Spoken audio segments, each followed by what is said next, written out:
ರಾಜ್ಯ ಸಚಿವ ಸಂಪುಟ ವಿಸ್ತರಣೆಗೆ ಕೊನೆಗೂ ಮುಹೂರ್ತ ನಿಗದಿಯಾಗಿದೆ. ಸೋಮವಾರ ಸಂಜೆ 4 ಗಂಟೆಗೆ ನೂತನ ಸಚಿವರ ಪ್ರಮಾಣ ವಚನ ಕಾರ್ಯಕ್ರಮ ಫಿಕ್ಸ್ ಆಗಿದೆ.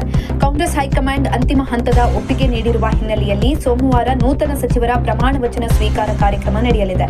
ಪ್ರಮಾಣ ವಚನಕ್ಕೆ ಲೋಕಭವನದಲ್ಲಿ ಸಿದ್ಧತೆ ಮಾಡಿಕೊಳ್ಳಲು ಸಿಎಂ ಡಿಕೆ ಶಿವಕುಮಾರ್ ಸೂಚನೆ ಕೊಟ್ಟಿದ್ದಾರೆ. ನಾಳೆ ನೂತನ ಸಚಿವರ ಪಟ್ಟಿ ಸಿಎಂ ಡಿಕೆಶಿ ಕೈ ಸೇರಲಿದ್ದು ಸೋಮವಾರ ಸಂಜೆ 4 ಗಂಟೆಗೆ ನೂತನ ಸಚಿವರ ಪ್ರಮಾಣ ವಚನ ಫಿಕ್ಸ್ ಎನ್ನಲಾಗ್ತಾ ಇದೆ. 18ಕ್ಕೂ ಹೆಚ್ಚು ಸಚಿವರು ಪ್ರಮಾಣ ವಚನ ಸ್ವೀಕರಿಸಲಿರುವ ಸಾಧ್ಯತೆ ಇದೆ. ಈಗಾಗಲೇ ಹೈಕಮಾಂಡ್ಗೆ ಸಿದ್ದರಾಮಯ್ಯ, ಡಿಕೆಶಿ ಪಟ್ಟಿ ಇಬ್ಬರು ಕೂಡ ಪ್ರತ್ಯೇಕ ಪಟ್ಟಿ ನೀಡಿದ್ದು ಭಾನುವಾರ ಸಂಜೆ ಹೊತ್ತಿಗೆ ಅಂತಿಮ ಪಟ್ಟಿ ತಲುಪುವ ಸಾಧ್ಯತೆಗಳಿವೆ.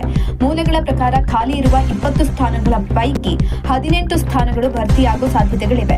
ದಾವಣಗೆರೆ ಬೈ ಎಲೆಕ್ಷನ್ನಲ್ಲಿ ಪಕ್ಷ ವಿರೋಧಿ ಚಟುವಟಿಕೆ ನಡೆಸಿದ್ದಾರೆಂದು ಜಮೀರ್ ಅಹಮದ್ ವಿರುದ್ಧ ಗಂಭೀರ ಆರೋಪ ಕೇಳಿಬಂದಿತ್ತು. ಈ ವಿಚಾರ ರಾಜ್ಯ ಕಾಂಗ್ರೆಸ್ನಲ್ಲಿ ಕೋಲಾಹಲವನ್ನ ಸೃಷ್ಟಿಸಿತ್ತು. ಇದೇ ವಿಚಾರಕ್ಕೆ ಸಂಬಂಧಪಟ್ಟಂತೆ ಜಮೀರ್ ಹೈಕಮಾಂಡ್ ನಾಯಕರು ಹಾಗೂ ರಾಜ್ಯ ನಾಯಕರನ್ನ ಕ್ಷಮೆ ಕೇಳಿದ್ರು. ಇದೀಗ ಸಿಎಂ ಡಿಕೆ ಸಂಪುಟಕ್ಕೆ ಮಾಜಿ ಸಚಿವ ಜಮೀರ್ ಸೇರ್ತಾರಾ ಅನ್ನೋ ಪ್ರಶ್ನೆಗಳು ಉದ್ಭವಿಸಿದ್ದಾವೆ. ಜಮೀರ್ ಭವಿಷ್ಯ ಇವತ್ತು ನಿರ್ಧಾರ ಆಗಲಿದ್ದು ಹೈಕಮಾಂಡ್ ಮಟ್ಟದಲ್ಲಿ ಫೈನಲ್ ಮಾತುಕತೆ ನಡೆಯಲಿದೆ. ಸಿದ್ದರಾಮಯ್ಯ ಸಂಪುಟದಲ್ಲಿದ್ದ 6 ಮಂದಿ ಸೇರ್ಪಡೆ ಬಗ್ಗೆ ತೀರ್ಮಾನ ಮಾಡಲಾಗಿದ್ದು ಹೈಕಮಾಂಡ್ ಪಟ್ಟಿ ನಾಳೆ ಸಂಜೆಯೇ ಸಿಎಂ ಕೈಗೆ ತಲುಪಲಿದೆ.